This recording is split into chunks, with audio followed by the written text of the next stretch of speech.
Bismillahirrahmanirrahim. Assalamualaikum warahmatullahi wabarakatuh. Waalaikumsalam Waalaikumsalam warahmatullahi warahmatullahi wabarakatuh. wabarakatuh. Innal hamdalillah nahmaduhu wa nasta'inuhu wa nastaghfiruh wa na'udzu billahi min syururi anfusina wa min sayyiati a'malina may yahdihillahu fala mudhillalah wa may yudhlilhu fala hadiyalah. Asyhadu an la ilaha illallah wa asyhadu anna Muhammadan abduhu wa rasuluh la nabiyya ba'dah amma ba'du. Allahumma salli wa sallim ala sayyidina wa nabiyyina Muhammadin wa ala alihi wa sahbihi ajma'in amma ba'du. Rabbi israh li sadri wa yassir li amri wa hlul 'uqdatam min lisani yafqahu qawli. Alhamdulillah, puji dan serta syukur kehadirat Allah Subhanahu wa taala, pada hari ini kita bisa melaksanakan webinar yang diselenggarakan oleh PPMI Riyadh ya, dengan judul Bincang-bincang bersama alumni, yang temanya adalah peluang alumni Arab Saudi berkarir di tanah air ya. Yang insya Allah pada hari ini narasumber kita sudah hadir di tengah-tengah kita, yaitu dokter ya, ini dokter, biasa dipanggil dokter ya kalau misalkan kita di KSO ya. Bapak Agung Budi Prasetyo, ST, MIT, PhD, dan juga sudah hadir juga di tengah-tengah kita Syekh Mubashir Munir, DDMA. Ya. Yang dimana kedua narasumber kita ini, kedua-duanya adalah alumni dari King Saud University, ya, King Saud University. Nah, dan juga izinkan saya memperkenalkan diri selaku moderator. Nama saya Bian Akila Ramadan. Yang sekarang ini masih junior juga, masih junior dari Dr. Agung dan juga Syekh Mubas ya. Yang di mana sekarang di King Saud University semester 7 ya, jurusan tafsir wal hadis ya. Dan insya Allah pada webinar kali ini waktu durasinya adalah kurang lebih sampai jam 17 atau jam 5 sore waktu Riyadh, atau bagi teman-teman yang di waktunya sampai jam 9 malam ya, jam 9 malam. Dan insya Allah model webinar kali ini kita lebih ke ngobrol ya, lebih ke bincang-bincang. Nanti saya akan mungkin beberapa pertanyaan untuk Pak Agung dan juga Syekh Mubas terkait tema yang akan kita bicarakan pada hari ini. Oke. Baik, mungkin kalau saya tadi yang membaca bismillah sendiri, mungkin kita bersama-sama membaca bismillah agar hari ini, webinar kali ini menjadi lebih berkah. Bismillahirrahmanirrahim. Bismillahirrahmanirrahim. Oke, mungkin sebelum lanjut,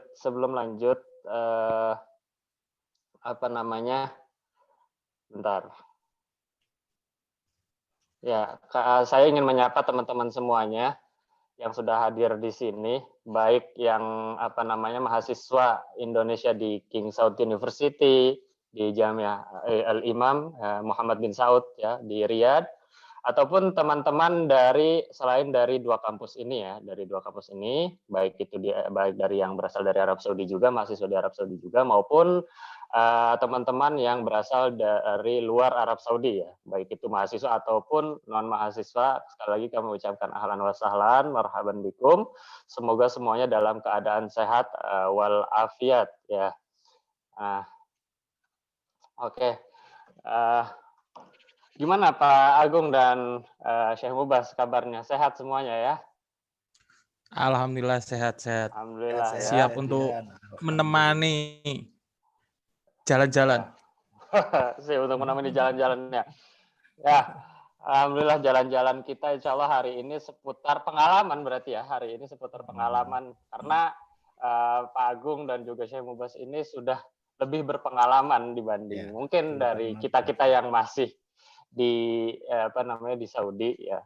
Karena memang kadang bukan hanya di Saudi sebenarnya ya, terkadang di kampus-kampus lain pun atau di negara-negara lain, tantangan dari seorang mahasiswa yang ingin atau yang akan pulang ke tanah air itu adalah pertanyaan apa yang harus saya lakukan nanti di Indonesia gitu. Karir apa yang akan saya bangun di Indonesia. Dan barangkali dari bahasan-bahasan tersebut ini bisa sedikitnya memberikan inspirasi, sedikitnya memberikan pencerahan kepada kita apa sih peluang mahasiswa atau peneliti atau alumni dari Arab Saudi untuk bisa berkarir di tanah air ya. Mungkin pertanyaan saya akan pertanyaan ya mungkin ke Pak Agung terlebih dahulu nih ya, ke Pak Agung terlebih dahulu, habis itu nanti baru ke Syekh Mubas dan mungkin bisa dijelaskan dan diungkap barangkali di sana ada rahasia-rahasia gitu Pak ya. Ada rahasia-rahasia terkait peluang apa sih yang ada di untuk mahasiswa Indonesia di Arab Saudi. Kan bukan cuma kalau peluang umrah ya pasti insya Allah ya, karena umrah udah jadi udah jadi cerita sehari-hari kalau kita di Arab Saudi gitu. Apalagi haji ya, haji koboi, jadi sudah haji dan segala macam ya. Oke, Pak Agung nih, ini kan kalau mahasiswa Arab Saudi ini kebanyakan mengambil jurusan agama ya. Nah, kalau selain bidang keagamaan nih berdasarkan pengamatannya Pak Agung, kira-kira apa aja sih peluang alumni Arab Saudi untuk berkarir di tanah air selain daripada jurusan agama gitu? Iya. Dijawab sekarang ya atau besok? Ya, di WA aja di WA. Jangan sekarang biar. Ayuhal mustami'unal kiram minal muslimin wal muslimat. Ada yang muslimat gak nih? Ya, baik, pertanyaannya terkait dengan lulusan Saudi itu peluangnya seperti apa? Saya rasa sama ya. Artinya untuk yang non agama itu sama dengan lulusan-lulusan dari tanah air maupun dari tempat yang luar negeri yang lain ya, di luar Saudi Arabia. Menurut saya sama. Jadi tidak ada perbedaan dari peluangnya gitu ya. Karena apa? Di Arab Saudi sendiri itu kan juga streamnya adalah mengacunya adalah APED ya, pendidikannya, jadi American minded ya, jadi standarnya ya sudah standar Amerika, jadi semuanya itu punya peluang yang sama untuk mengisi pos-pos yang ada perusahaan, ada dunia akademik ya, mengajar di institusi ya, semua sama. Dan untuk yang pekerjaan formal ini saya melihat dibagi dua, yaitu pekerjaan yang terkait dengan akademik dan yang kedua adalah profesional. Jadi seorang akademisi dan seorang profesional. Cenderungnya seorang profesional itu dia lebih mengambil kursus-kursus singkat, kursus-kursus keahlian, misalkan saja ACI ya, American Construction, I itu apa? Untuk teknik sipil ya, bagaimana dia harus punya standarisasi, dia punya sertifikasi, sedangkan seorang akademisi dia memang targetnya untuk sekolah S1, S2, S3 gitu udah mentok. Nah, kalau bisa S10 seperti Samsung S10 itu ya tetap dilakoni gitu ya kalau seorang akademisi. Jadi prinsip semua sama. Kemudian yang pekerjaan itu dibagi dua, yang formal tadi itu. Satu adalah akademisi, yang kedua adalah profesional. Jadi kalau misalkan seorang profesional mau sekolah S3 ya sebetulnya tidak ada masalah, tetapi dia punya resiko. Ya, kadang kalau di perusahaan-perusahaan itu posisinya sudah ditempati oleh orang lain yang menggantikan. Sehingga ketika pulang itu repot juga. Ya, repotnya dia harus mencari kembali posisi ataupun pekerjaan yang lainnya. Dan saya sendiri juga kalau sekolah itu sebetulnya sudah bekerja. Jadi kalau kembali pun juga tidak akan bingung ya. Tentunya ini juga berbeda dengan orang yang belum punya ikatan dengan perusahaan manapun, dengan institusi manapun. Misalkan kalau sudah lulus itu pasti bingung ya, bingung mau bekerja di mana, satu. Yang kedua, apakah usianya ini bisa nututi gitu ya. Kalau usia tidak bisa nututi, ya sepanjang masih bisa bekerja di Saudi Arabia, ya mungkin itu adalah pilihan. Lebih baik bekerja di Saudi Arabia. Tetapi kalau misalkan saja kita sudah punya tekad ya untuk bekerja di Indonesia, kembali ke Indonesia, itu ya tetap diniatkan untuk mencari kerja di sini. Apapun ya, banyak perusahaan itu banyak, institusi banyak. Jadi peluangnya tetap sama dengan yang lainnya. Hanya ada yang namanya stereotip. Stereotip orang Jepang itu kerjanya ya itu luar biasa ya sih, siang malam kerjanya. Termasuk juga yang Korea gitu. Kalau Eropa yang lainnya seharusnya dia mendekati ke sana, tapi tidak se-Jepang ya, tidak se-Jepang. Korea. Ya, jadi ya ada manusianya sedikit. Nah, kalau kita terlalu manusia kelihatannya ya yang untuk lulusan Arab Saudi ini. Terlalu manusiawi Pak ya. Iya, jadi mungkin ya, tapi disyukuri ya. Sebetulnya kita itu sekolah itu ya termasuk piknik, tidak cuma belajar, ke Batha juga perlu ya nggak. Nah, jadi itu yang mungkin tantangan kita, stereotip dari orang lain ya, dari teman-teman. Namun sebetulnya kita juga bisa menepis stereotip yang tadi ya, bahwa alumni Arab Saudi itu tidak tidak terengginas gitu ya. Jadi kita harus buktikan bahwa kita ketika diberi amanah untuk mengerjakan sesuatu ya, di kantor ya tetap harus bisa secara profesional kita selesaikan. Jangan sampai ditagih ya, sudah waktunya selesai kita tidak selesai. Dan bukroh gitu ya. Iya, alhamdulillah kita bisa, saya istilahnya bisa membuktikan sehingga orang itu tidak menyampaikan ke orang lain ya stereotip saya ini lulusan Riyadh ya, seperti ini malas dan sebagainya, itu tidak. Ya tinggal kitanya saja, tinggal kita itu bagaimana kita bisa membuktikan ya, dan juga menjaga komitmen. Jangan sampai kita berenang di laut jadi asin ya enggak. Jangan sampai kita biasa sering ketemu pegawai di sini, mewadaf di sini ya, usbu, suwaya, bukro, bakten sholat ya, bukro bisobah. Wah. Ya enggak bisa seperti itu ya, kita tetap harus profesional. Mungkin itu Mas Dian yang bisa saya sampaikan ini untuk. Iya, cukup menarik ya. Artinya barangkali di situ ada tantangan ya bagi alumni Arab Saudi untuk terjun ke dunia profesional khususnya di Indonesia, karena memang stereotip di Arab Saudi itu ya tadi dalam tanda kutip terlalu memanusiawikan pegawai gitu ya. Terlalu memanusiakan pegawai, pagi berangkat, siang hilang, jemput anaknya, sore kerja sampai jam 3 jam. Misalkan. Tapi yang menarik juga adalah tadi kata-katanya adalah bahwa kita itu kalau berenang di laut jangan sampai ikutan asin gitu, ikutan asin. Artinya kita bisa melawan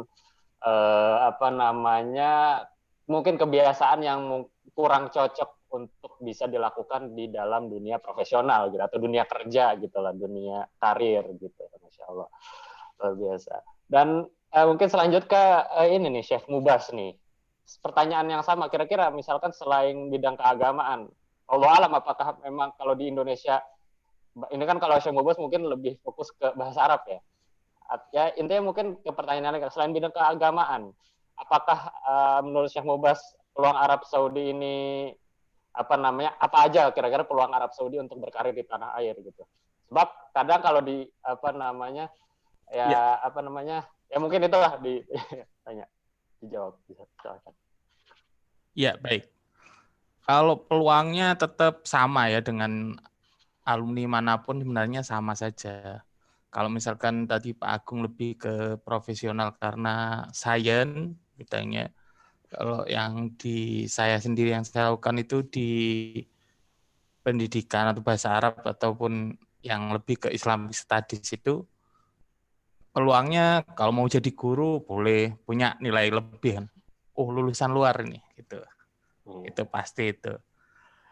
Kalau mau jadi guru atau kalau mau jadi dosen juga biasanya gitu. Wah, ini lulusan luar gitu, bisa dapat. Itu kalau mau terjun di dunia pendidikan. Tapi juga tidak jarang teman-teman kita malah tidak menyentuh dunia pendidikan, lari ke wirausaha. Banyak teman-teman kita itu ternyata lari.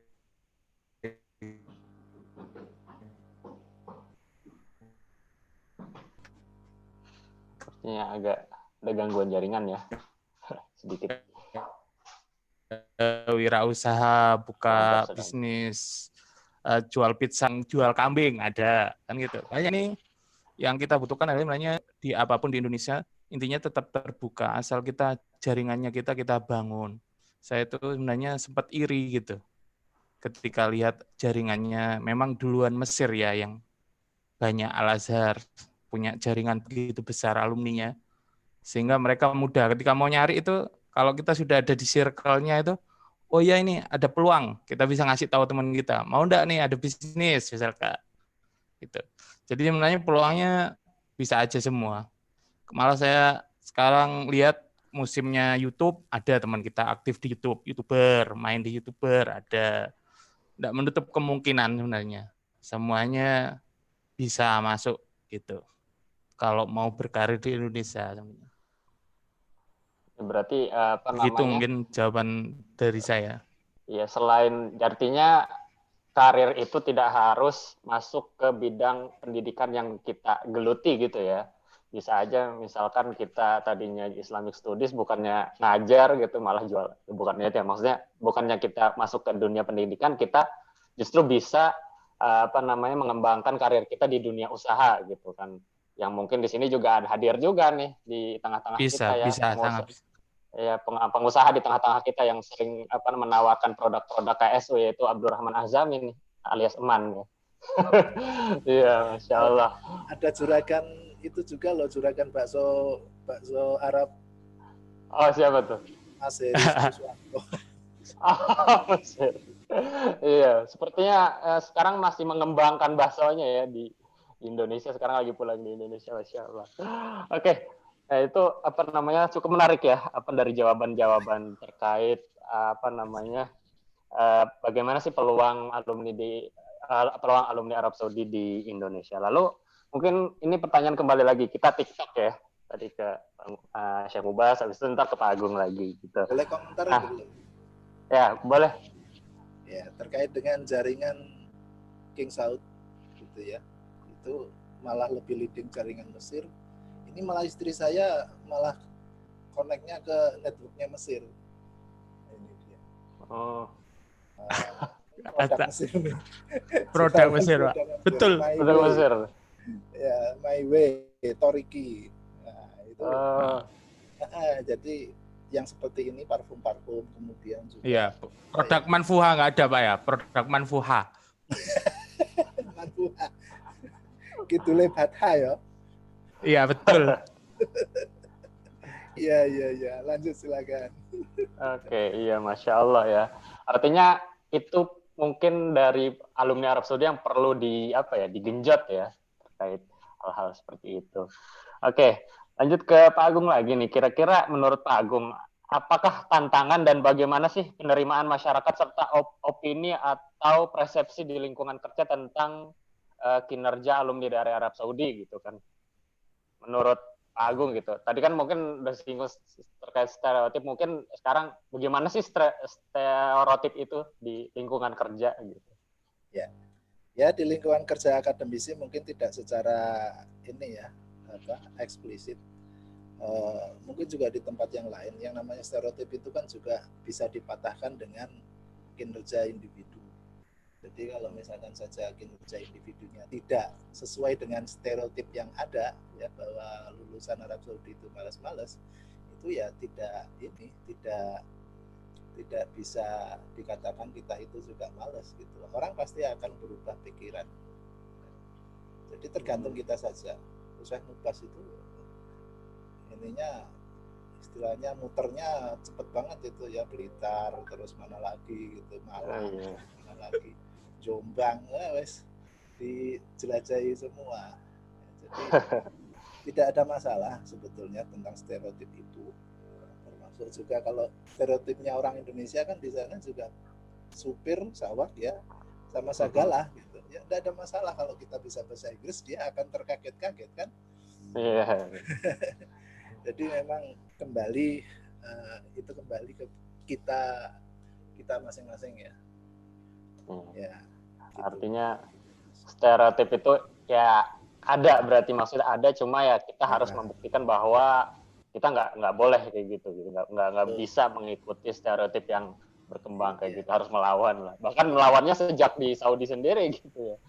Betul. Nah, sebetulnya yang menjadi nilai positif adalah orang itu banyak yang iri sebetulnya pada lulusan Arab Saudi, yaitu ini tentang peluang umroh, haji. Itu seringnya kan orang bilang, waduh ya sering umroh ya, sering haji. Aku bilang ya haji bisa 2-3 kali setahun, aku bilang.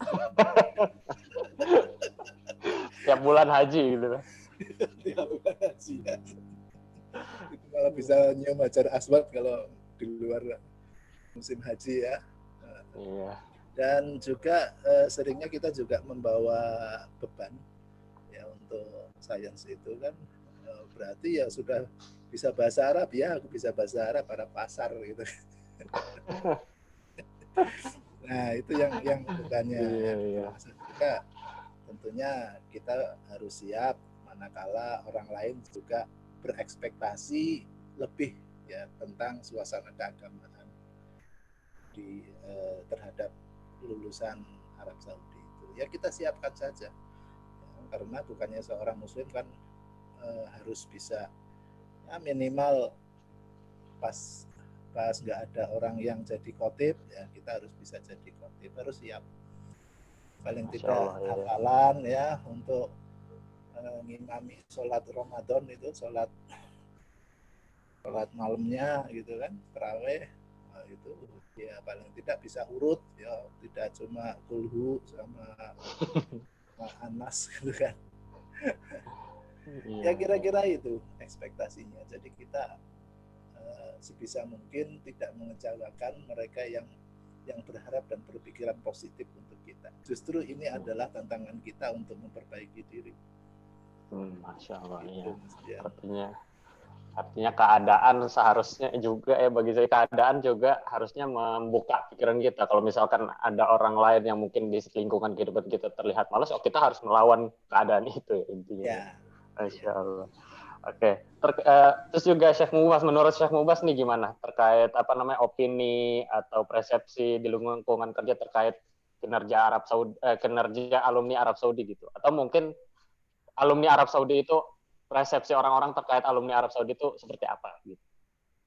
Iya, baik. Kalau terkait dengan kinerja tidak ada masalah kita. Karena alhamdulillah iklimnya kan berbeda dengan di Arab Saudi yang menerapkan sistem IBM itu. Kalau di kita kan sudah ada IBM gitu. Kalau IBM kan insya Allah bukroh mafi muskilah kan gitu. Kadang insya Allah bukroh males gitu. Males ya. Ya, jadi kalau terkait kinerja insya Allah nggak ada masalah kita terkait dengan alumni dari Timur Tengah atau khususnya Saudi. Mungkin stereotipnya yang agak mengganggu ke kita adalah kalau di kita itu dianggap, wah ini dari Arab Saudi ini, mungkin nanti agak radikal gitu, agak keras nantinya gitu. Nah gitu. Makanya saya itu mengkonternya lebih sering duduk di warung kopi, pakai kaos, pakai celana pendek, kumpul sama anak-anak gitu. Membangun citra baru bahwasanya kita itu tidak seperti itu, tidak semuanya. Maksud kami itu kan pilihan ya untuk masing-masing. Kita juga tidak bisa melarang, memang pilihannya masing-masing gitu. Biar stereotipnya enggak meluas, oh kalau alumni sana harus seperti ini. Oh, enggak. Kita punya banyak warna gitu dan kita enjoy aman kita. Iya. Gitu menurut saya. Jadi kalau masalah kinerja insya Allah enggak ada masalah. Untuk alumni KSU enggak ada masalah. Karena sudah terlatih dengan sistem IBM itu, insya Allah sudah sip. Insya Allah sudah sip ya. Berarti dari apa nama? Lagi sudah. Oke ya. Dari apa namanya jawaban Syekh Mubas ini berarti intinya sebenarnya kalau kinerja itu sebenarnya nggak ada masalah, cuma mungkin stereotip apa ya, sikap mungkin. Apalagi sikap keagamaan gitu ya bahasanya. Ya. Sebutlah ada ya kebiasaan keagamaan di Indonesia, misalkan sebutlah ada yasinan apa segala macam. Ya. Alumni Arab Saudi sering dianggap apa namanya memisah, padahal hal tersebut bisa diobati bahasanya, bisa dipatahkan dengan kita bisa bergaul dengan masyarakat lebih ini ya gitu. Karena ini yang saya alami sendiri ketika wawancara untuk beasiswa yang saya jalani sekarang itu ditanya, loh lulusan Arab Saudi gitu, dicek. Kan semua sosmednya dicek gitu. Oh teman-temannya ini nih. Lah kan bukan saya yang posting Pak, itu kan kebetulan jadi teman saya, mutual friend, dia yang posting kan dia yang posting, bukan saya. Gitu, jadinya stereotipnya itu masih ada lah itu. Iya, berarti itu menjadi tantangan juga untuk misalkan tantangan kita berkarir gitu. Berkarir, betul. Barangkali dari Pak Agung terkait misalkan tadi mungkin ada tambahan dari Syekh Mubas terkait stereotip sikap yang mungkin ya apa namanya image-nya kalau alumni Saudi itu apa sih matanya tuh mata-mata ngerenyit semua gitu, atau maksudnya dalam artian galak segala macam barangkali. Tanggapan. Kalau saya stylenya ini kan seringnya kalau pas rapat gitu ya bikin ketawa orang gitu, jadi ya mau dikira Salafi radikal juga enggak juga gitu kan, tidak terbukti. Ya biarin aja lah, semua kan saudara ya, artinya betul. Salafi, Muhammadiyah dan sebagainya ya wis, ya mereka Muslim dan kita yang seharusnya menjadi katalis. Iya, betul. Menjadi yang artinya ya seharusnya kita bukan yang memisahkan, itu justru kita yang bisa membaur lah ya. Ya, membaur. Justru misalkan takut dianggap salafi, padahal kita seharusnya tidak harus seperti itu. Kita harus berada di tengah. Iya, betul. Masya Allah. Oke, kita mungkin kita ini ya dibalik ya. Tadi Pak Agung dulu, sekarang Syekh Mubas dulu nih. Nah, kalau menurut Syekh Mubas juga, bagaimana sih masyarakat Indonesia memandang penggunaan bahasa Arab untuk berkarir, dan apa aja posisi karir di Indonesia yang membutuhkan kemampuan bahasa Arab selain menjadi guru, dosen, dan bagaimana juga standar bahasa Arab yang ada di Indonesia saat ini gitu. Artinya bagaimana sih orang yang punya kemampuan bahasa Arab selain jadi guru, dosen, apakah ada peluang di kementerian atau ada peluang di kecamatan apa segala macam barangkali. Silakan. Iya, baik. Terkait dengan bahasa Arab di Indonesia ini sebenarnya perkembangannya cukup bagus di akhir-akhir ini, itu bagus. Dari segi kurikulumnya sudah diperbarui, kemudian sudah mulai ada banyak organisasi yang menggaungkan bahasa Arab, mulai dari misalkan Persatuan Guru Bahasa Arab, Persatuan Dosen Bahasa Arab, Persatuan Jurusan Bahasa Arab, itu sudah mulai sekarang. Mulai terbangun. Jadi kalau perkembangannya bagus. Kalau terkait dengan apa yang bisa dimasuki dengan orang yang bisa berbahasa Arab, yang sudah saya jalani sekarang, penerjemah. Kalau mau nerjemah, banyak peluang nerjemah. Mau nerjemah buku, atau mau jadi penerjemah tersumpah, biar Pak Agung ketemu sama Jupri lagi. Abu Aba, siapa? Alibaba. Iya, boleh. Jadi kalau penerjemah itu banyak lah. Mau nerjemah buku boleh. Kalau masuk ke instansi berarti menerjemah file-file seperti saya, karena di instansi di kampus jadi menerjemah file-file kayak ijazah gitu. Bahkan yang sering yang terakhir ini pengadilan. Pengadilan itu kalau ada misalkan TKI yang meninggal atau punya anak atau mau menikah dengan orang Arab, itu terjemahnya harus ke kampus, enggak harus ke diterjemah, enggak mau, suruh terjemah ke kampus. Saya bilang, lah ini kan sudah diterjemah, enggak mau harus dari kampus gitu. Ada gitu. Jadi penerjemah satu. Kedua, ini yang lagi bagus kan trennya memang sekarang mau dibikin wisata syar'i ya di Indonesia itu. Betul. Kayak Lombok sudah menggaungkan untuk menjadi wisata syar'i. Itu jadi kita bisa masuk untuk jadi travel guide. Jarang, masih banyak itu peluang untuk jadi travel guide. Bukan hanya guide untuk mutawif umroh ya, tapi yang di Indonesia ini kita balik. Yang di Indonesia itu pakar kita balik di Indonesia. Nah, itu butuh kita. Maka itu kalau mau travel itu jadi travel guide di Indonesia bisa misalkan mulai dari bikin bukunya, mau bikin asosiasinya juga sangat terbuka karena belum ada. Sedikit sekali mungkin hanya perorangan. Itu. Kalau yang mau berkarir misalkan di kementerian, ya Kementerian Luar Negeri namanya. Lagi-lagi kita masih kalah senior dengan jaringan-jaringan yang sudah dulu mempunyai misalkan dari Mesir atau apa. Itu perputarannya masih itu, misalkan nanti mau dikirim, mau jadi home staff, lokal staff, itu rata-rata sudah ada jaringannya, memang pos-posnya. Kita bukan kita menyalahkan kenapa itu, enggak. Kita memang harus menguatkan jaringan dulu, baru ketika kita sudah ada di level itu, kita bisa menggait teman-teman kita. Kan memang gitu. Kan kita enggak mungkin menggait orang yang enggak kita kenal, kecuali yang ada di sekitar kita. Oh, ini kita lihat, oh ya kita bawakan gitu. Itu lumrahnya. Jadi peluangnya seperti itu kalau mau berkarir, kalau di kementerian, di Kemenlu itu. Jadi itu mungkin dari saya. Ya mungkin itu tantangan kita berarti jaringan Silakan, ya.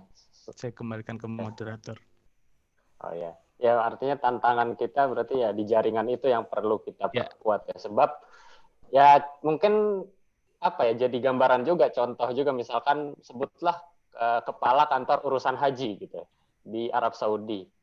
Itu kan artinya itu domisilinya di Arab Saudi gitu. Artinya yang tahu Medan juga harusnya orang-orang yang pernah hidup di Arab Saudi. Tapi Allah alam apakah pernah ada yang lulusan Arab Saudi menjabat kedudukan itu. Cuma selama saya di sini gitu, yang menjabat kedudukan itu bukanlah alumni-alumni dari Arab Saudi, tapi ada yang dari Jordan, ada yang dari Mesir. Ya, barangkali itu tadi di Kementerian Agamanya jaringan di Arab Saudi itu belum sekuat teman-teman dari negara lain gitu.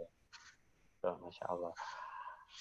Lalu ke Pak Agung nih, tadi kalau misalkan Syekh Mubas tentang bahasa Arab nih, kalau Pak Agung ini lebih kalau tadi Syekh Mubas ini adalah golongan kanan ya karena bahasa Arab gitu. Kalau sekarang Pak Agung nih golongan kiri nih karena maksudnya bahasa Inggris dari arah kiri gitu. Dari kiri nah, ke kanan. Iya. Nah, secara khusus nih Pak Agung, karena kan Pak Agung spesialis di bidang teknik komputer. Nah, bagaimana sih perbandingan kemajuan IT atau teknologi Arab Saudi dan Indonesia? Dan dari sisi kecanggihan teknologinya terus bagaimana? Dan juga kemudian dari sisi respon masyarakat serta adaptasi mereka dalam penggunaan IT tersebut, itu seperti apa? Iya. Mas Bian, sebelum saya menjawab pertanyaan Mas Bian ini, saya mau mengomentari juga nambahi tentang bahasa Arab. Oh ya, silakan. Peran bahasa Arab di mana? Ini saya pernah ini sekedar cerita. Jadi ada conference teknik komputer di tempat saya bekerja itu menyelenggarakan tiap tahun international conference, dan pada tahun 2007 ada peserta ya, pemateri dari Jordan apa Egypt gitu. Ya, jadi Egypt, kelihatannya dari Egypt ya. Nah, kemudian ini kan dia bingung bahasa Arab, ya enggak. Yang teman saya itu yang untuk nangani registrasi dan sebagainya bingung kalau pakai bahasa Inggris dia nggak mudeng gitu. Pakai bahasa Indonesia apalagi ya.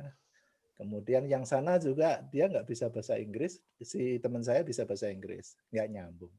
Dia bisa bahasa Arab, teman saya nggak bisa bahasa Arab, nggak nyambung. Akhirnya apa? Ya sudah, nyambungnya adalah saya gitu. Walaupun bahasanya bahasa pasar, amiyah, tapi ya bisa ngobrol gitu. Jadi ada manfaatnya juga ya. Ada manfaatnya ya, tidak cuma dipakai dalam sholat, tetapi bisa dipakai dalam conversation, terutama untuk menangani masalah-masalah translation. Jadi kalau Mas Mubas translate-nya di kampus, saya translate-nya di conference. Masya Allah. Ya, kemudian yang terkait dengan pertanyaan Mas Bian nih, seberapa jauh nih perbedaan antara teknologi dengan manusianya ya? Kalau dibandingkan antara Arab Saudi dengan Indonesia, jelas Arab Saudi itu punya segalanya. Artinya dia punya duit, dia bisa beli. Ya. Beli sistem yang paling canggih. Ya, kalau misalkan saja Windows 10 itu kalau bisa Windows 11 dibeli gitu. Sebelum jadi udah dibeli. Ya, di booking duluan. Nah, sedangkan Indonesia itu Windows 11 itu ada tapi masih pakai mungkin Windows 31 istilahnya gitu ya. Jadi perbedaannya kira-kira gini, saya sudah sering ngomong bahwa teknologi itu di Arab Saudi ya teknologinya 20 tahun ke belakang, ke depan gitu. Sudah maju. Tetapi orangnya masih 20 tahun ke belakang. Iya. Dan kebalikannya di Indonesia ya, teknologinya jadul tapi orangnya progresif gitu. Jadi ini yang tampaknya yang membuat kita bangga. Memang Arab Saudi, saya mengajar siswa di sana ya, mahasiswa di sana itu juga kebalikannya gitu. Di sana yang pinter-pinter itu ya pilihan cuma 1-2 bisa dihitung dengan jari. Tapi kalau di Indonesia yang bodoh yang bisa dihitung dengan jari. Ini saya rasakan sendiri.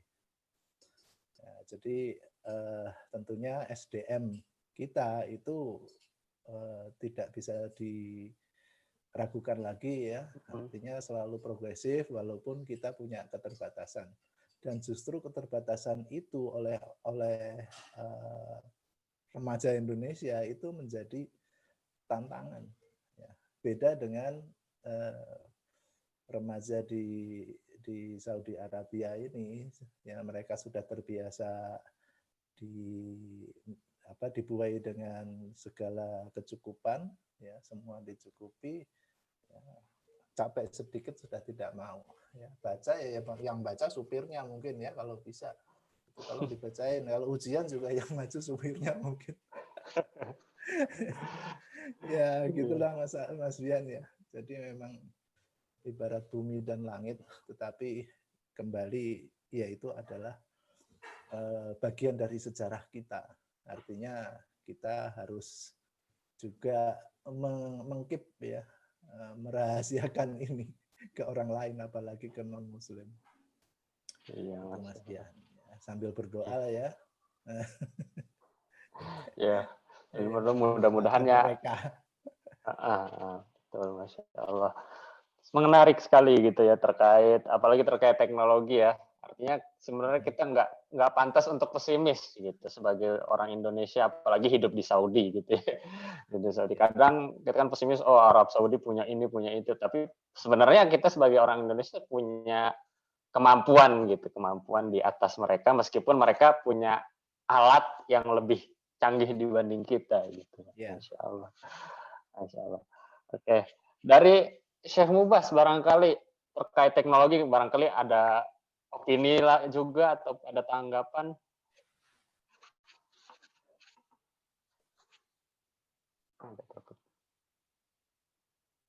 Masih. Nah, ya. Kalau menurut saya memang seperti Pak Agung lainnya. Jadi kadang itu menjadi cerita kita untuk kita banggakan di Indonesia. Misalkan kelas kita itu papannya udah enggak pakai papan untuk menulis pakai spidol, udah sentuh tangan kita. Absen pun pakai ini. Jadi pemacu aja ketika di Indonesia, kapan kita di Indonesia bisa punya fasilitas seperti itu gitu. Itu sih memang kita rasakan, tapi satu sisi yang dikatakan Pak Agung tadi, SDM kita itu sebenarnya sudah terlalu banyak yang pinter. Sehingga kadang bingung mungkin mau yang ditaruh yang mana gitu, karena terlalu banyak yang pinter ini di Indonesia. Jadi kayak enggak, sehingga kalau mau diopeni itu, bahasa Jawanya diopeni itu, enggak bisa semua, dirawat itu enggak terangkul semua gitu. Coba kalau bisa terangkul semua mungkin jadi negara adidaya kita. Masya Allah ya. Kelas pun pakai apa namanya smartboard ya. Smartboard. Tapi meskipun ini juga sih Syekh Mubas ya, smartboard cuma nanti dosennya pakai spidol juga akhir-akhir. Iya. Itu kan antitesisnya kita itu. Iya, Masya Allah. Oke, menarik ya. Lalu juga sekarang ke Pak Agung lagi kali ya, terkait pertanyaan selanjutnya. Terkait wirausaha gitu ya, terkait wirausaha di bidang industri teknologi khususnya. Gimana sih ini peluang alumni Saudi terkait wirausaha di bidang industri teknologi dan khususnya lagi di masa pandemi ini, gitu kan? Di masa pandemi ini. Kira-kira saingan apa segala macam. Pokoknya gimana menurut Pak Agung? Ya, kalau bisa kerja di Saudi, ya punya peluang kerja di Saudi, kerja dulu di Saudi. Karena apa? Karena cari uang di Saudi atau cari uang di Indonesia itu capeknya 3 kali atau sampai 4 kali baru dapat duit yang sama. Ya, jadi kita kalau memang bisa kerja di Saudi, kerja aja di Saudi. Di Indonesia itu nanti kalau sudah bosen dan duitnya sudah banyak, ya, persiapan pensiun. Ya, itu baik kantong ya. Cuma kan gini ya Mas, saya itu kan sudah terikat dengan Undip ya, jadi kerja harus di Undip. Sehingga pada saat selesai saya mau pulang pamitan itu supervisor saya itu marah. Yang marahnya yang namanya kiai ya, syekh itu ya cuma dengan pertanyaan saja gitu. Berapa sih gajimu di Undip? Dikiranya saya itu mau pulang itu yang diberatkan apa? Padahal yang saya beratkan adalah tanggung jawab saya, komitmen saya di Undip gitu. Karena komitmen ini yang selalu saya junjung tinggi. Ya, kalau sudah orang tidak punya komitmen itu kan sudah nggak ada harganya. Jadi apa yang saya sampaikan, apa yang saya omongkan, saya harus tepati. Nah, supervisor itu bilang, kamu itu bisa di sini nih, kerja di sini. 1 bulan bisa membawa 16.000 real. Bisa dapat 16.000 real. Waktu itu ya sekitar 45 jutaan. Kamu bisa kerja di KSU, King Saud University, cabang Muzahimiyah ya. Muzahimiyah.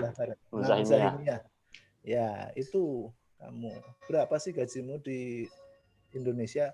$1.000, $2.000. Aku tuh nggak berani jawab. Karena apa? Gajiku itu cuma $400. Iya. Aduh, ya berat ya seperti itu. Jadi kalau memang mau bekerja, bisa punya peluang bekerja di sana, bekerjalah di sana untuk apa? Terutama untuk modal. Ya, kumpulin modal dulu yang banyak. Kalau sudah bosan bekerja di sana, kembali ke Indonesia untuk mempraktekannya. Karena apa? Karena mencari duit di Indonesia itu yang saya bilang itu capeknya 3 kali sampai 4 kali lipat. Itu mungkin Pak Khairul Nidam ya, Ustadz Niki Nidam itu mungkin ini harusnya kalau bisa kembali lagi ke Saudi Arabia. Iya. Menyesal panggilan sebenarnya. Sering safar Mekah Madinah nih. Nah, iya. Geinizom. Jadi kalau bisa ke sana karena kita itu mau berusaha itu dengan resiko. Resikonya adalah gagal atau sekarat itu ada. Ya. Kalau gagal kelihatan langsung itu enak, tidak menghabiskan modal kita. Tetapi kalau kita katakan usaha kuliner, ya, itu kan harus dengan continue, itu harus buka terus, tidak mungkin buka tutup. Buka tutup itu sudah bubar. Tapi kalau kita continue, ya itu bisa jadi adalah masa sekarat dari seorang pengusaha. Karena apa? Orangnya sedikit, merugi terus, ya. Sedangkan nanti kita harus bayar kontrak lagi, bayar karyawan dan sebagainya. Nah, itulah makanya kita harus menguatkan modal. Kecuali kalau misalkan kita punya istri, katakan ya, istri jadi PNS, kemudian yang laki-laki itu akan mencari atau berusaha gitu ya, wira swasta, itu tidak ada masalah gitu. Jadi kendil nggak akan jomplang ya, karena apa? Di satu ditopang untuk gaji ini ya, gaji perusahaan atau gaji institusi, satunya berusaha gitu. Yang ini gagal, ini masih jalan. Masih ada ya. Kalau nggak ada ini, itu pusing. Ya, makanya modal dikuatin. Gitu. Dan juga sebetulnya selama sekolah kalau bisa, itu adalah masa-masa eksperimen kalau mau wirausaha. Eksperimen, contoh dulu ya. Ini saya contohkan ini yang kebab gitu. Saya coba share di masjid kan. Jadi saya punya rahasia dan juga punya passion di sana. Itu bikin kebab. Bikin kebab Turki. Sementara sayurnya fresh, kuncinya adalah sayur fresh, terutama tomat matang gitu ya. Ini salah satu rahasianya juga saus gitu kan. Sausnya itu adalah saus Del Monte.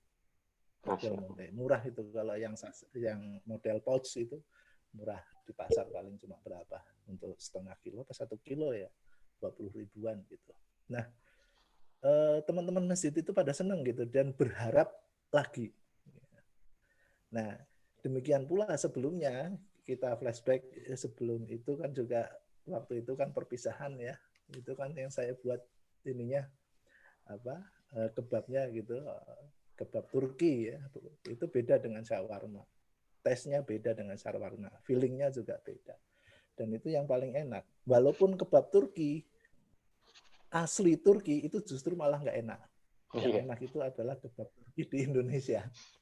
Kebab Turki Indonesia ya, bukan kebab Turki asli. Ya, kebab Turki Indonesia itu udah yang paling enak. Dan orang berharap istilahnya memberikan apresiasi terhadap kebabnya gitu. Walaupun saya tidak ngomong, mereka yang berkomentar. Jadi ini adalah salah satu test case teman-teman di sana, itu bisa jadi istilahnya test case yang murah ya. Orang dikasih kebab, teman-teman seneng ya, dikasih komen, kita juga dapat masukan. Jadi apapun kalau misalkan kita mau wirausaha, tentunya ada satu yang bisa kita jadikan senjata ya, misalkan resepnya atau mungkin mungkin tempatnya yang enak atau apa gitu, sesuatu yang memang berbeda dengan yang lainnya. Yang sebelah jualan bakso misal ya kita jualan bakso tidak ada masalah, tetapi harus punya nilai plus daripada yang bakso sebelah ini. Misalkan bakso Arab gitu, jadi bakso biasa ini bakso Arab gitu ya. Arab Patinggenah. Ya gitulah Mas Bian. Jadi memang kita cari duit ya. Bisa dibayangkan gini, ketika orang lulus, kemudian mau kerja apa juga bingung, kalau berpikir wirausaha, kita kumpulin modal ya, katakan beasiswa itu kita kumpulin modal, kita tahan keinginan kita untuk kemewahan, beli HP yang fungsinya saja, ya tidak perlu beli kemewahan, ya sehingga nanti duitnya itu bisa kumpul, dan duit kumpul ini nanti bisa jadi modal. Cuma kan gini, ini modalnya itu kan juga gambling ini, apakah usahanya sekarat atau usahanya langsung selesai gitu. Nah, ini makanya kembali tadi sebisa mungkin ya kumpulin modal sebanyak-banyaknya. Ya, termasuk juga untuk mengurangi risiko sekarat itu kita harus punya produk yang ready gitu, yang sudah dicoba. Dicobanya oleh siapa? Oleh teman-teman, sehingga teman-teman senang. Ya, gitu. Nah, misalkan saja nih bumbu KFC, nah, ini kan rahasianya si Kentucky itu. Siapa namanya tuh? Ya, nah itu kan bumbu rahasia itu bisa di-search di internet. Artinya, oh caranya gini dicoba. Ya, apalagi kalau Albek dapat Albek gitu kan. Wah ini sekelas Albek, wah udah dicari pasti. Ya, gitu. Ya banyak hal yang memang harus kita pikirkan.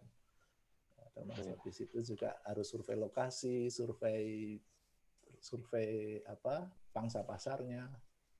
Ya, kalau di kampus sih enak ya, nggak usah survei pangsa pasar, bakso nggak enak laku mesti. Bakso nggak enak, tapi yang penting lapar ya. Kalau kuliner itu memang ya rata-rata porsinya kan profitnya ini 100%. Ya, modal 100, profitnya 100 gitu kan. Lumayan itu. Coba kita bayangkan ya, nasi pecel, dia punya rumah punya rumah dekat kampus, nasi pecel aja melayani 100 orang harga 8.000 lah. Profit 3.000. 3.000 kali 300 300.000. Itu kalau 100 orang sehari. Ya. Sedangkan gaji dosen berapa? Paling dibayar cuma 80.000 sehari. Jadi lebih prospektif ini gitu. Iya, Masya Allah. Ya memang itu bisnis wirausaha itu memang rahasia Allahnya sangat besar. Cuma memang ya kita memang harus bisa memulai minimal memulai usaha apapun ya. Biar kecil tapi kita itu bisa memulai itu nanti berpikirnya akan tertrigger terus. Ya, gimana efisien, gimana ada peluang yang lain bisa ditangkap. Tanpa kita berpikir usaha gitu, mungkin pola pikir kita itu belum bisa menangkap peluang usaha yang ada di depan, tidak kelihatan.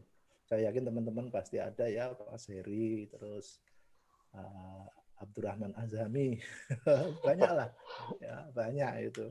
Kalau bisa kaos singlet ya man ya, kaos singlet ya, tadinya jaket kan kaos singlet itu kan. Yes, gitu Mas Bian. Kira-kira ya, benar. Ya. Bagi saya kalau bagi saya ini menarik ya Pak Agung ya, karena apalagi kalau kita di Saudi itu kan ini sebenarnya khusus yang masih di Saudi sebenarnya. Kalau di Saudi itu kan kita ada sebutlah kalau yang tulab ya, yang mahasiswa ada mukafaah. Kalau yang mungkin bahis atau segala macam ada gaji yang mungkin hitungannya kalau di Indonesia jauh lebih besar gitu, lebih besar. Artinya sebelum kita pulang itu bisa mengumpulkan modal gitu, ngumpulin modal, bahkan ngumpulin peluang gitu atau informasi, misalkan di sini kayak tadi Pak Agung ada kebab atau mungkin nasi mandi, shawarma gitu kan. Sangat menarik. Karena memang saya mungkin semester depan akan pulang, karena ini bahasan ini sangat menarik nih. Saya pulang harus ngapain? Oh iya, ternyata istri juga tertarik untuk masak, untuk bisa masak nasi mandi, jadi itu bisa jadi peluang juga gitu. Masya Allah. Iya Mas Bian, saya kalau terkait dengan nasi mandi itu saya kangen. Saya biasanya online itu beli dari Malang sama beli dari Sukoharjo. Ya, ada yang namanya Al Madinah itu ada. Itu harganya 35.000, 40.000 itu untuk 4 porsi orang. Cuma saya royok jadi 6 orang. Permenanya kan 4. Iya. Sangat menarik nih. Ya, mungkin ke ini ya, Syekh Mubas ya. Nah, kalau Syekh Mubas sendiri gimana pendapatnya terkait peluang alumni untuk wirausaha di tanah air itu seperti apa? Ya, baik. Kalau terkait wirausaha itu kan passion masing-masing ya. Sebenarnya mau ngapain aja terserah gitu. Dan kita lihat alumni kita juga banyak gitu yang wirausaha, ada banyak lah. Karena kita tahu itu karena kita sering main, nanya, kontak, jadi tahu apa aktivitasnya ada. Jadi itu tadi memang yang berat nanti ketika balik ke Indonesia, modal kita tidak punya biasanya. Kalau kita hanya asik sama buku, kuliah, nunggu mukafaah keluar, setelah pulang kita nggak punya modal biasanya. Bertahan 1 bulan, 2 bulan, habis uang bingung kita nggak dapat kerja. Gitu. Jadi memang itu tadi, memang kalau bisa dari sana sudah disiapkan nanti mau ngapain di Indonesia gitu. Kalau memang nggak mau kerja, mau wirausaha, sudah disiapkan paling nggak modalnya dulu. Kedua, jaringannya. Sebenarnya kan bisa kalau misalkan yang sekarang itu kan seperti kayak just tip itu kan bisa dibuka sebenarnya. Banyak kita misalnya orang Indonesia pengen apa yang di Arab sana. Saya tuh sampai request itu Pak Agung pengen itu roti 7 days itu Pak Agung. Keluar 5 days rasanya enggak sama Pak Agung. Rasanya enggak sama. Kurang tuh days ya. Kurang 2 days sehingga kurang itu raginya kurang jadi enggak matang. Jadi seperti itu. Terus misalkan punya itu kalau dari segi just tip barangnya sudah jadi. Terus misalkan kayak Pak Agung tadi kangen sama biryani. Memang itu. Jadi kita malah sering kalau misal kita yang di Malang itu kadang kita pengen makan roti tamis gitu. Kita bikin tamis gitu kadang di Malang itu ya. Memang itu perlu kita gali itu karena nanti akan jadi unik. Saya itu berpikir di Malang itu nyari restoran, tempat makan yang jual dajat alal fahem, Pak. Yang 100% tidak ada, Pak. Tidak ada rata-rata dajat alal fahem. Itu tidak ada itu di Malang. Ma'arus ziyadah. Ma Pepsi Kabir. Dari Usul Bas ya. Iya, itu. Itu enggak ada itu yang kayak gitu. Yang banyak kan olahannya kan kambing, daging gitu. Yang ayam itu jarang. Saya menyesal dulu kenapa enggak belajar dulu di Gulf Catering itu atau di Tamimi. Jangan. Gulf Catering itu kalau disajikan di Indonesia itu langsung dibuang kelihatannya. Oh iya. Ya. Jadi peluang usahanya seperti itu. Saya lihat pas mengikuti beberapa itu saya salut dengan Mas Bian ini. Aktif di OTG ini Pak Agung. Saya aktif di OTG. Orang tanpa gejala apa gimana ya OTG? Oh enggak, pasar OTG Pak Agung. Pasar sayur mayur dan daging-daging. Ayo, ATG. OTG ya, OTG. Waduh, ternyata diam-diam Syekh Mubas ngikutin YouTube ini. Iya, saya ini kan Olaya ya. Yang Olaya Barat. Oh ya betul, Pak Agung hafal banget kalau jalan-jalan. Enggak, saya kan karena berhubung duduknya sama YouTuber, pemilik channel Daras Arobi, Mas Faruk itu, sehingga saya kebagian link-link YouTube gitu. Jadi saya lihat, wah asik ini OTG semakin bagus Pak Agung. Waduh. Makin rapi. Lazim rohna maratani. Lazim dawar. Oke, Masya Allah ya. Iya begitu Mas. Oke, Masya Allah. Ini menarik sekali ya. Dari pertanyaan juga sekaligus kita mengenang memori apa-apa yang ada di Riyadh. Dan ternyata ketika kita sudah pulang, ada beberapa hal yang hilang gitu dari kota Riyadh gitu. Meskipun ya itu kenangan itu kadang cuma bisa kita rasakan ketika memang kita pernah di Riyadh. Kalau nggak pernah, paling orang kenalnya ke kita, Bian tinggal di Arab ya, di Mekah, di Madinah ya. Padahal nggak di Mekah, nggak di Madinah juga. Gitu kan, di Riyadh, jauh dari Mekah, Madinah. Oke, Masya Allah. Sangat menarik. Dan ini mungkin ada pertanyaan terakhir untuk Pak Agung dan Syekh Mubas ya. Sebelum kita masuk ke sesi pertanyaan. Mungkin dari Pak Agung atau Syekh Mubas ya. Ini bisa memberikan nasihat atau saran atau masukan bagi para mahasiswa Arab Saudi dan juga alumni.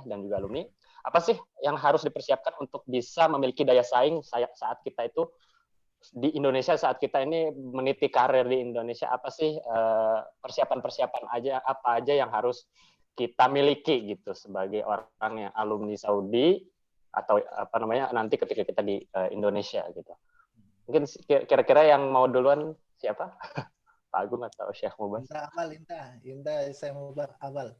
Taib Mudir, Taib. Ya, mungkin saran pertamanya adalah sebelum pulang tentukan dulu nanti mau ngapain di Indonesia gitu. Sudah di planning dulu sebelum nanti keluar lembar ikhlak torf gitu ya. Gila, torf. Iya, ikhlak torf. Nah, itu yang pertama. Yang kedua adalah menekuni satu bidang atau spesialisasi gitu ya. Yang kira-kira kalau dibawa ke Indonesia enggak ada gitu. Itu tadi. Perlu ditekuni satu bidang, kalau bisa lebih ya bagus. Satu bidang menurut saya sudah mewakili. Yang ketiga dan kuncinya adalah di situ sebenarnya, memperbanyak jaringan sebenarnya. Jaringan kita harus banyak sekali gitu. Sehingga ketika kita pulang itu, kalaupun kita tidak menemukan jalan di sini, kita pindah ke kota lain, ketemu dengan jaringan yang lain, bisa dapat info yang lain. Intinya kan itu sama dengan yang di hadis itu kan. Ketika kita sering untuk bersilaturahim, maka rezeki kita akan diperbanyak, umur kita akan diperpanjang kan seperti itu. Jadi yang penting itu jaringan itu. Mau apa aja sebenarnya, kalaupun kita jurusannya Islamic Studies, enggak apa-apa, kenalan sama Mas Leon misalkan yang di ini mikrobiologi gitu, enggak apa-apa. Nanti enggak tahu kita, tiba-tiba Mas Leon mungkin ada teman saya butuh seorang imam gitu. Nggak tahu juga, belum tentu orang mikrobiologi itu ngomongnya mikrobiologi terus gitu. Imam masjid apa imam keluarga gitu? Imam keluarga ini, biar yang belum nikah-nikah ini sangat ini. Iya, jadi seperti itu menurut saya. Jadi 3 itu menentukan, pertama mau ngapain di Indonesia, kedua menekuni satu bidang untuk jadi spesialisasinya, yang terakhir adalah memperkuat jaringan, akses jaringan baik di Indonesia maupun di Arab. Masya Allah. Jadi ada 3 kunci utama untuk kita sebelum kita pulang ke Indonesia. 3 kunci utama itu mempersiapkan, lalu juga tahu passion kita gitu ya, tahu bidang passion kita apa, kita apa, dan juga jaringan. Tentu betul sekali setuju dan terkait jaringan gitu. Saya jadi ingat kalau saya gitu mau, dulu. Iya. Kalau saya mau cerita begini Mas Pian, yang terjadi sama saya itu, ini efek dari jaringan sebenarnya. Kenapa saya ada di UIN Malang, itu efek dari jaringan, mau tidak mau harus saya akui seperti itu. Jadi ketika saya pulang, saya punya teman-teman alumni yang ada di Malang, ditanya mau kerja apaan gitu.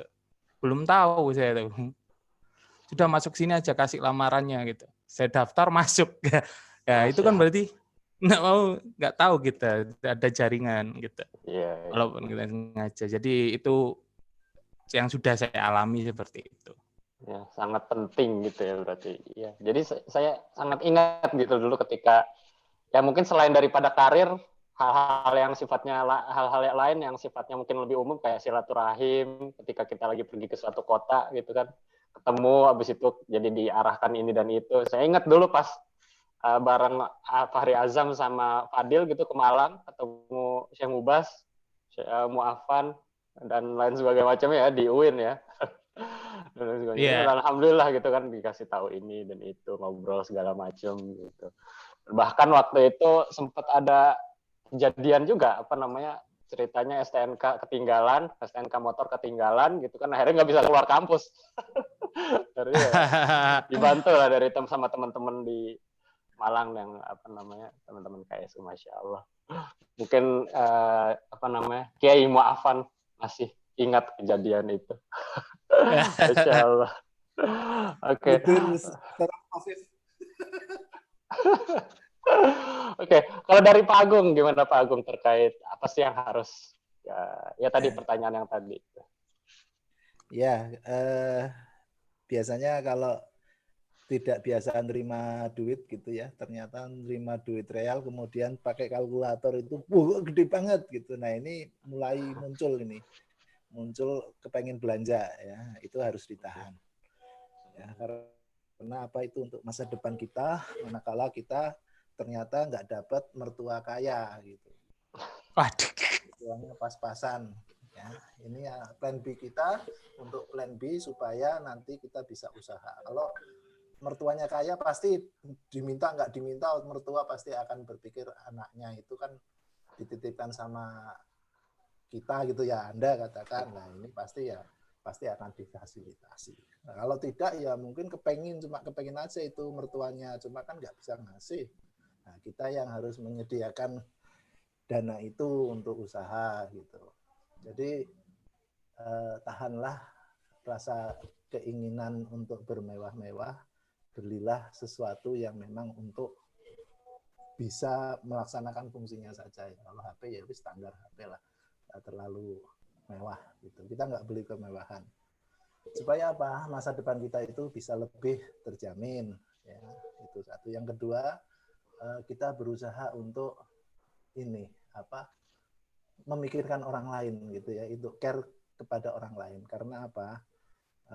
Jiwa yang seperti ini tidak serta-merta itu langsung muncul ya manakala kita memikirkan usaha.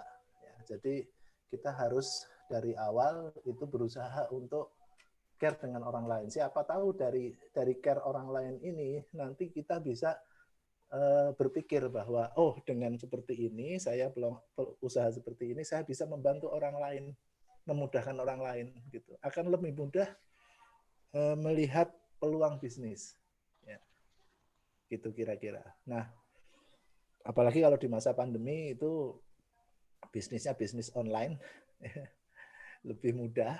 Syukur-syukur jadi broker ya, sesuai dengan industri 4.0 itu kan biasanya jadi broker itu lumayan ya, ada produsen, ada konsumen, kita brokeri saja ya, nggak ada resiko gagal panen kan nggak ada. Barangnya kita menciptakan pasar sendiri. Nah, gitu. Tanpa modal ya, modalnya cuma outlet atau modalnya cuma gudang. Ya, gudangnya mertua kalau bisa. Gitu. Insyaallah ya. Menarik juga ya.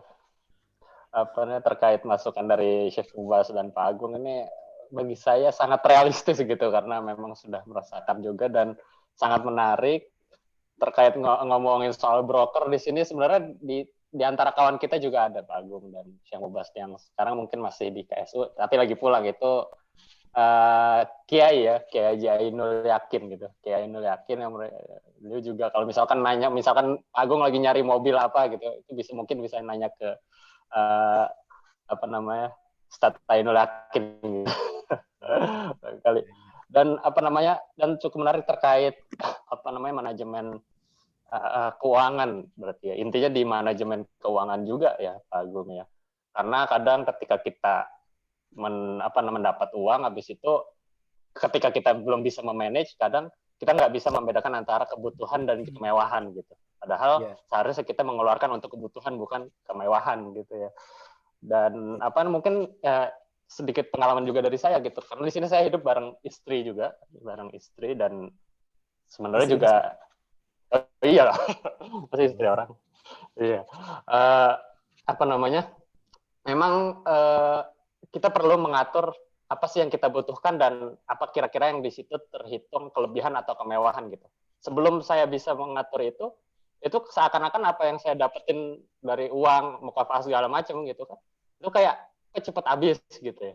Habis itu, nah tapi ternyata ketika kita sudah bisa ngatur gitu kan, mana yang butuh mana enggak, ternyata pas akhir bulan, ternyata kita punya ada lebih loh gitu untuk di bulan selanjutnya gitu.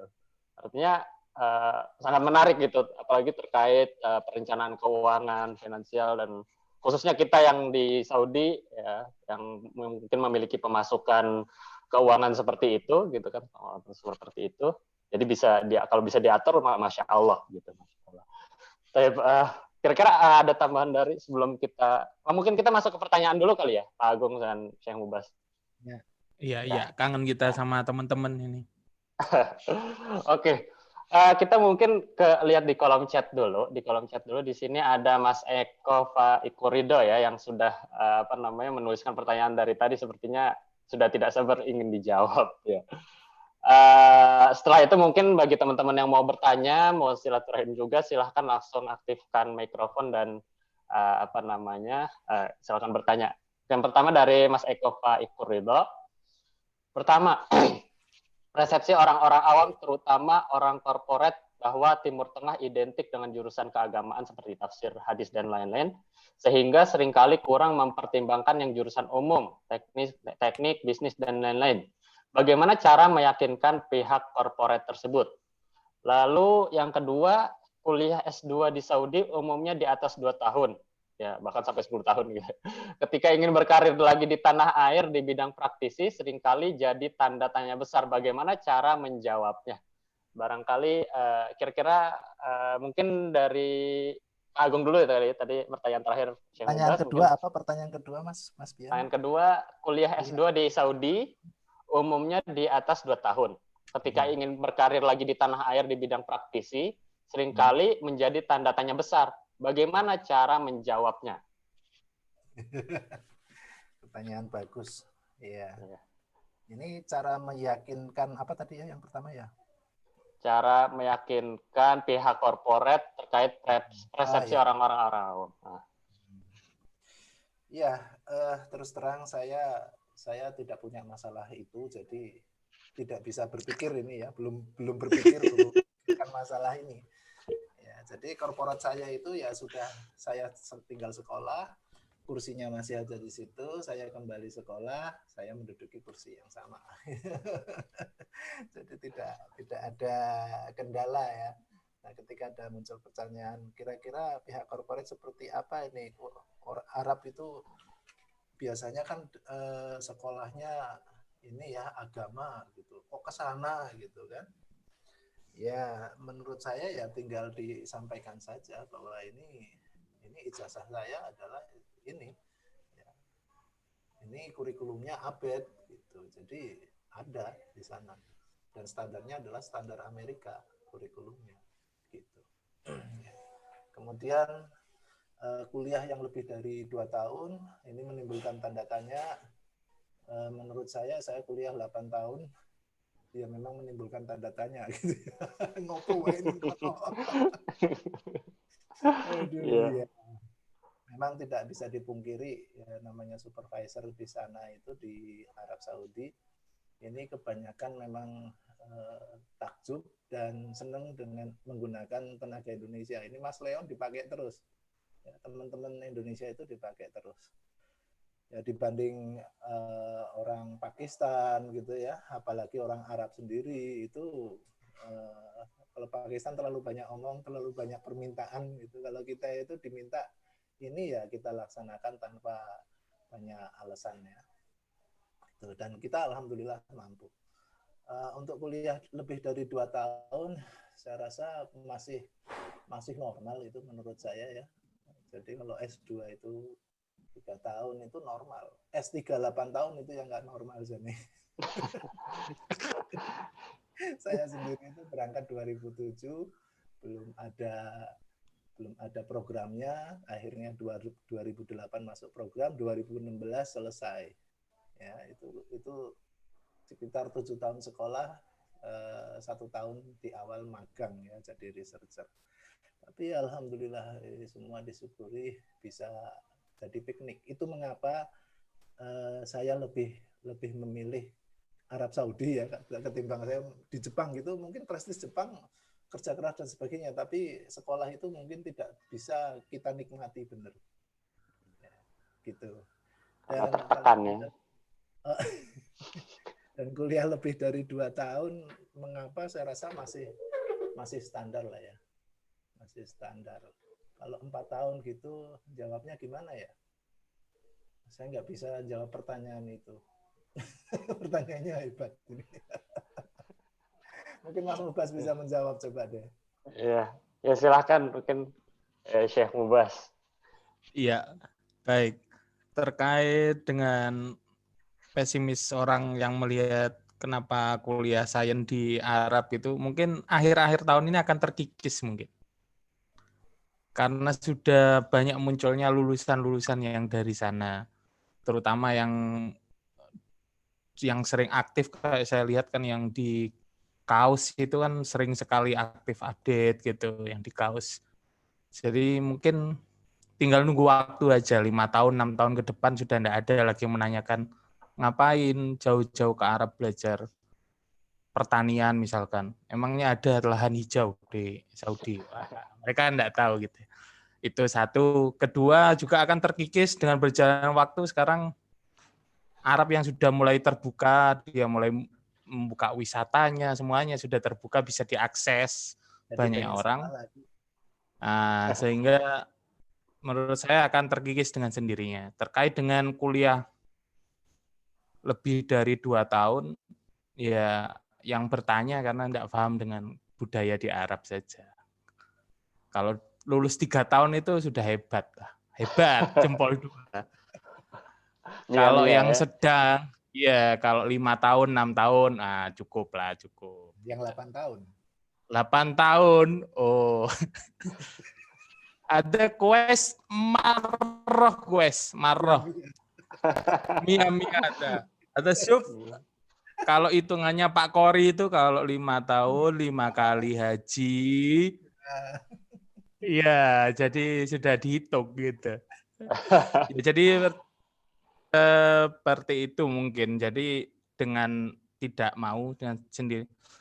Saya juga mulai menggemborkan ini di lingkungan kami di kampus di UIN Malang itu, saya bilang, anak saintek lulus S1 luar ke Saudi sana. Emang ada lu? Ada, daftar aja tiap tahun dibuka gitu. Iya. Gitu biar merasakan gitu. Karena memang akses ke sana itu tidak banyak diketahui orang gitu aja. Ini kan lagi-lagi terkait dengan jaringan kita yang masih lemah. Kapan kita mengeluarkan jaringan 5G, Pak Agung?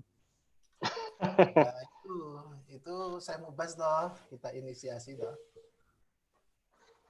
Sebetulnya kan gampang itu. Iya. Karena menurut infonya gini, jadi kita bisa menjadi broker.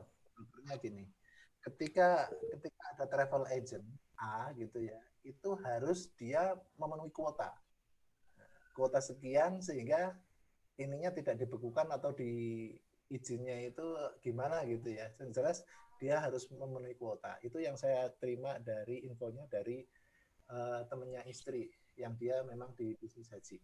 Makanya kita bermain sebagai perantara, bukan dia, tetapi bukan kita bikin travel agent sendiri, tapi kita punya komunitas, kemudian ini saya punya ini, sehingga kita bisa bargaining position dengan travel agent itu untuk memenuhi kuota.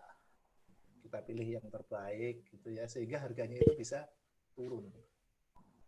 Daripada kita bikin travel sendiri, ya, lebih baik kita jadi broker yang seperti itu, lumayan itu. Karena apa? Masing-masing travel agent itu harus memenuhi ini jumlahnya gitu.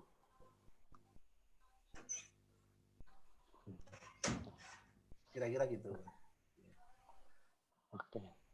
Luar biasa ya jawaban. Ya, mudah-mudahan Mas Eko yang tadi bertanya mudah-mudahan bisa terjawab dari pertanyaan yang ditanyakan ke Pak Agung dan juga Pak Syekh Mubas. Juga mungkin tambahan dari Ana ya, sedikit banyolan aja. Kalau ada teman Ana ketika ditanya misalkan, antum kapan lulus gitu kan, kok udah lama banget nggak lulus, habis itu dia agak tersinggung juga kan. Ya nggak apa-apa nggak lulus, yang penting gue udah haji 5 kali gitu. Bahasanya. Gitu kan. Lu yang bayarin SPP-nya kok nanya-nanya. Iya. Dari ini aja, Masya Allah. Ya, yang bayar SPP kan raja nggak nanyain kok. Oke, dari kawan-kawan yang lain barangkali ada yang ingin bertanya, silakan. Barangkali kalau misalkan di sini hadir dari luar luar Saudi atau misalnya luar selain dari alumni Saudi, dipersilahkan kalau ingin bertanya juga, atau yang ingin bertanya langsung lewat mikrofon barangkali dipersilahkan gitu. Tafadhol. Silakan. Ya, kalau mau bertanya ini. Oh, Mas Eko lagi? Iya, kalau mau. Boleh deh kalau gitu. Iya, tadi kan sempat dibahas ya. Kalau memang sekiranya bisa bekerja di Saudi aja, karena memang ya dengan segala hal kelebihannya yang tadi sudah di-mention. Pertanyaan saya adalah kalau yang masuk ke korporat seperti mungkin perusahaan apa itu? Saya lupa, perusahaan susu yang di Saudi, kemudian yang Almarai. Ya, kemudian apa yang kayak mie goreng mungkin apa kayak Indomie mungkin di Indonesia ya. Indomie yang versi sana juga itu apakah ada tantangan soal misalnya harus, kalau nggak salah saya pernah dengar sebelumnya bahwa harus ada atas nama siapa yang memang orang sana. Karena saya pun melihat di LinkedIn banyak itu tulisannya adalah open only for Saudi nationals only, seperti itu. Jadi seperti terbatas hanya untuk orang-orang sana. So jadi pertanyaan saya adalah, pertama, apa sih tantangannya kalau memang kita pasca lulus ingin bekerja di perusahaan-perusahaan seperti yang tadi saya sebutkan, mungkin susu atau lain sebagainya. Kemudian yang kedua, sekiranya jaringan atau networking atau jalan masuk untuk ke sana, apakah hanya satu seperti yang biasa kita lakukan di Indonesia, open recruitment, selection phase seperti itu, ataukah mungkin ada jalan yang lain, atau seperti apa mungkin jalannya, karena kebetulan saya kurang tahu. Kemudian yang ketiga, apakah di sana sifatnya long last? Maksud saya begini, kalau nggak salah saya pernah dengar juga bahwa Saudi sedang ada kebijakan untuk meminimalisir ekspatriat ya, gitu. Mungkin untuk memberdayakan warga lokalnya, gitu. Inggris juga sedang melakukan itu setahu saya. Apakah mungkin bisa long last atau seperti apa gitu? Karena kebetulan saya sangat kurang info soal ini, tapi memang sangat berminat untuk bekerja di sana. Kebetulan saya S2-nya Teknik Industri di KSU. Terima kasih. Monggo, mungkin Syekh Mubas atau Pak Agung dulu yang kira-kira mau jawab. Gantian ya anak awal. Udah, Pak Agung, monggo. Kita bantin. Silakan Pak Agung. Lagi ya, insya Allah.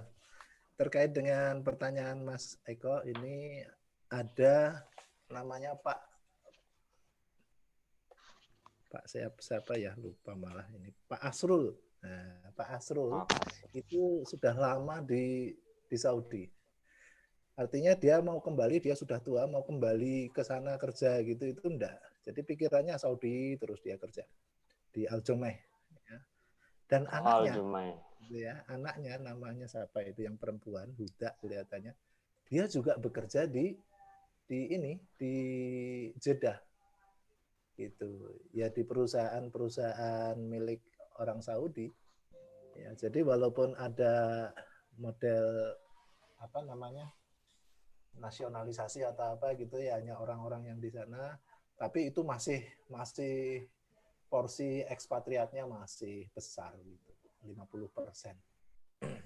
Sampai jadi hitungannya gini ya, untuk terkait dengan hitungan jumlah 50% warga lokal, kemudian 50%-nya ekspat, itu sampai orang yang cacat ya. Kalau dia perusahaan itu mempekerjakan orang yang cacat, hitungannya bukan satu pekerja tetapi 3 pekerja. Gitu. Jadi orang Saudi yang cacat dipekerjakan itu dihitung 3, bukan dihitung 1. Ya, beda sama surat suara kan? Ya, cacat tidak cacat 1 suara. Nah, terkait dengan perusahaan ya tetap yang namanya ini kan juga kita mencoba ya melamar. Tentunya kalau melamar itu kalau dari sini agak repot ya. Tapi nggak tahu, biasanya ada juga yang main visa ilegal, maksud saya membuatkan visa juga bisa. Itu infonya, tetapi saya tidak tahu ya seluk-beluknya. Jadi yang normal saja, katakan nih sekolah selesai, kembali ke Indonesia, melamar di sana gitu ya. Udah nanti kalau diterima, dipanggil, itu pasti ada calling visa, kemudian ada batal sakan dan sebagainya ya, gaji yang nantinya bisa diterima gitu. Ya ada baiknya mencoba. Kalau terkait ada orang dalam, ini saya yang tidak tahu. Ya, orang dalam kalau saya rasa sih harus Saudi gitu ya, agak repot ya. Nah, ini kalau pengalaman seperti itu saya tidak tahu. Ya mungkin lebih cocok ditujukan, atau kalau ketika Mas Eko ketemu dengan orang yang kerja di Pine Hill Arabia ya, seperti Indomie itu ada Pak Agung Indomie ada. Ya, kemudian di yang lainnya itu dicoba untuk dikomunikasikan ya, sehingga nanti Mas Eko bisa mendapatkan gambaran. Nah ini info dari Mas Leon aja, katanya bentar lagi sistem kafalah itu ya akan dihapus, ya, akan dihapus, sehingga nanti orang bisa datang tanpa harus memiliki kafil. Kira-kira gitu Mas Bian, Mas Eko. Ya, mudah-mudahan dapat diterima ini jawabannya. Oke, Masya Allah. Ya, silakan Syekh Mubas. Ya, Syekh Mubas. Iya, terkait dengan mau kerja di sana sebenarnya tidak menutup kemungkinan karena ada beberapa juga yang direkrut dan kerja di sana ya. Tinggal nyari infonya saja misalkan. Kalau dengan orang Arab ya kalau dia kenal banget bagus pasti direkrut itu. Itu kan tipikal orang Arab. Kalau udah cocok udah lewat lampu merah lewat. Mafi isyaratil murur, ruh kan gitu. Alatul roh. Alatul ruh. Sarmintul. Yasar yamin alatul. Iya. Jadi kayak gitu. Jadi kalau memang mau konsennya ke perusahaan susu itu Al-Maroi atau yang lainnya itu coba aja masuk, nyari, buka websitenya, ngirim-ngirim aja gitu. Dan kayaknya peluangnya lebih besar karena satu, kalaupun dipanggil untuk wawancara kan dekat posisinya ada di Saudi gitu kan. Jadi enggak masalah sih menurut saya, enggak harus orang dalam banget gitu. Gitu mungkin menurut saya. Ya, yang mudah-mudahan terjawab ya, Mas Eko ya. Barangkali masih ada pertanyaan detail yang mau ditanyakan, barangkali bisa langsung menghubungi Pak Agung dan Syekh Mubas langsung ya. Oke. Sepertinya waktu untuk webinar kita ini sudah sudah pas ya, jam 5 sudah, dari jam setengah 5 tadi sampai jam setengah 5, dari jam setengah 4 tadi sampai jam 5 ya. Barangkali ya kalau ada teman-teman yang ingin bertanya lagi, mohon maaf dulu ya, Barangkali kalau mau tanya langsung silakan bisa langsung tanya lewat Japri, chat, atau misalkan di Facebook atau di WhatsApp juga bisa. Dan selanjutnya mungkin closing statement dari Syekh Mubas dulu, kira-kira kalam penutup dari antum kira-kira. Tafadhol. Iya, penutupnya di tema ini mungkin saya hanya beberapa patah pendek. Jangan lupa untuk pulang ke tanah air. Tanah air menunggu gitu ya. Iya. Oke, Masya Allah ya.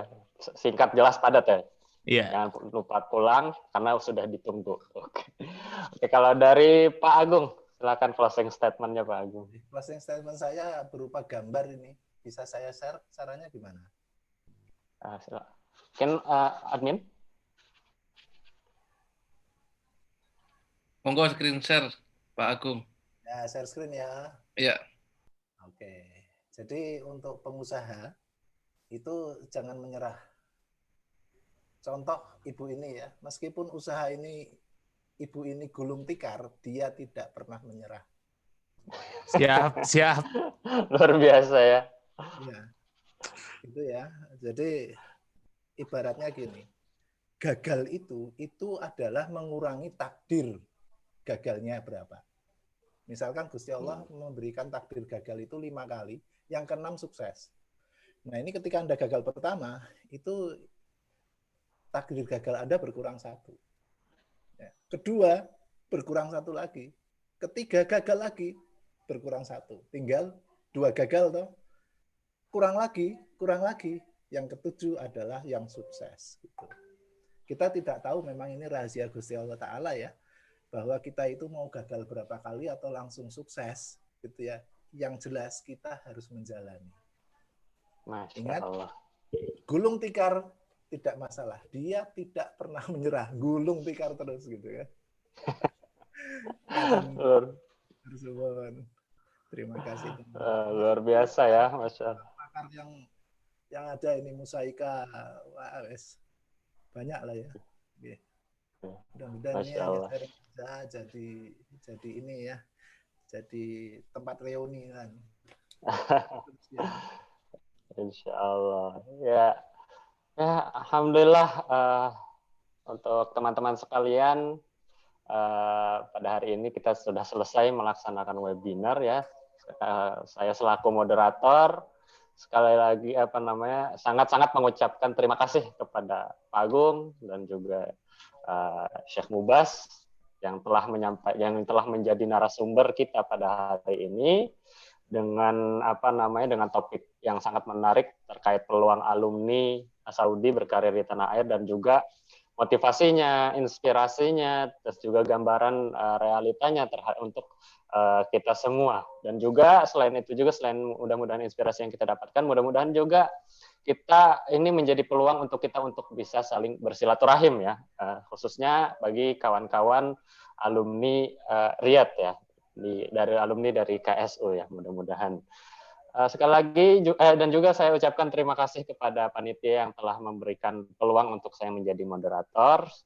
Saya selaku moderator, mohon maaf yang sebesar-besarnya bila mana pada hari ini mengucapkan kata yang kurang tepat atau menyampaikan sikap yang kurang pas bagi teman-teman sekalian dan juga bagi Pak Agung dan juga Syekh Mubas. Terima kasih atas kehadiran semuanya. Billahi taufiq wal hidayah, saya tutup. Kita tutup bersama-sama dengan doa kafaratul majlis. Subhanakallahumma wa bihamdika asyhadu an la ilaha illa anta Subhanakallahumma wa bihamdika asyhadu an la ilaha illa anta astaghfiruka wa atubu ilaik. Saya mohon pamit undur diri. Assalamualaikum warahmatullahi wabarakatuh. Waalaikumsalam warahmatullahi wabarakatuh. Ya la sarap laban. Laban.